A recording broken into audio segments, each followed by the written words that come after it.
එක දවසකට කෝටි ගණන් උපයන කෙනෙක් තමයි රොනල්ඩෝ කියන්නේ.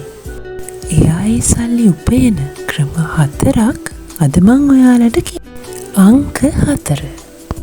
රොනල්ඩෝ කියන්නේ කඩවසම් තරුණෙක්. මේ නිසාම ලොව වටා ලොකු ෆෑන් බේස් එකක් උඩ ඉන්නවා. මේ ෆෑන් බේස් එක පාවිච්චි කරලා බ්‍රෑන්ඩ්ස් ප්‍රොමෝට් කරන එකෙන් විශාල මුදලක් රොනල්ඩෝ උපයනවා. අංක 3. රොනල්ඩෝට CR7 කියලා තමන්ගෙම බ්‍රෑන්ඩ් එකක් තියෙනවා.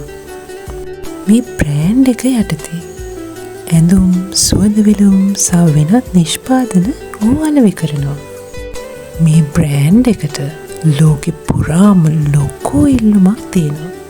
මේ නිසාම ලොකු ආදායමක් CR7 නිසා රොනල්ඩෝට ලැබෙනවා. අංක 2. රොනල්ඩෝ සුපෝපභෝගී හෝටල් ව්‍යාපාරවලත් ආයෝජනය කරලා තියෙනවා. මේ ආයෝජන වලින් නොකඩවා ඔහුට මුදල් ලැබෙනවා. අංක 1. අපි හැමෝම දන්න රොනල්ඩෝ ලෝක පාපන්දු කණ්ඩායමකට සෙල්ලම් කරන රොනල්ඩෝ. වාර්තාවලට අනුව ලෝකයේ ඉහළම වැටුප් ලබන පාපන්දු ක්‍රීඩකයන් අතරින් කෙනෙක්. මේ ආදායම් වලින් රොනල්ඩෝ අති සුඛෝපභෝගී ජීවිතයක් ගත කරනවා.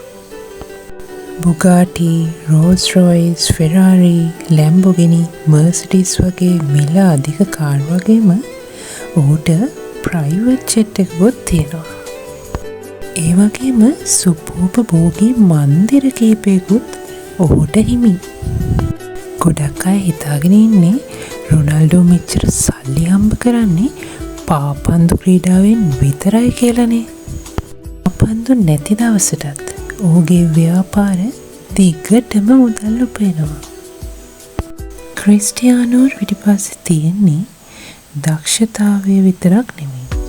මහන්සිය, විනය සහ තමන්ගේ නාමයේ ලෝක ප්‍රසිද්ධ සන්නාමයක් බවට පත් කරන බුද්ධිය.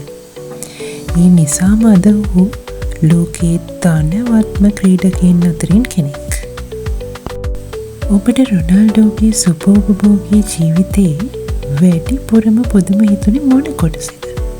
කමෙන්ට් එකේ ලියන්න. මේ වගේ ලෝක ප්‍රසිද්ධ පුද්ගලයන්ගේ නොදත් ජීවිත කතා සිංහලෙන් බලන්න. ගිනිගත් දූප අපේ channel එක subscribe කරන්න, like කරන්න, share කරන්න. අලුත් වීඩියෝ එකකින් නැවත හමු වෙමු.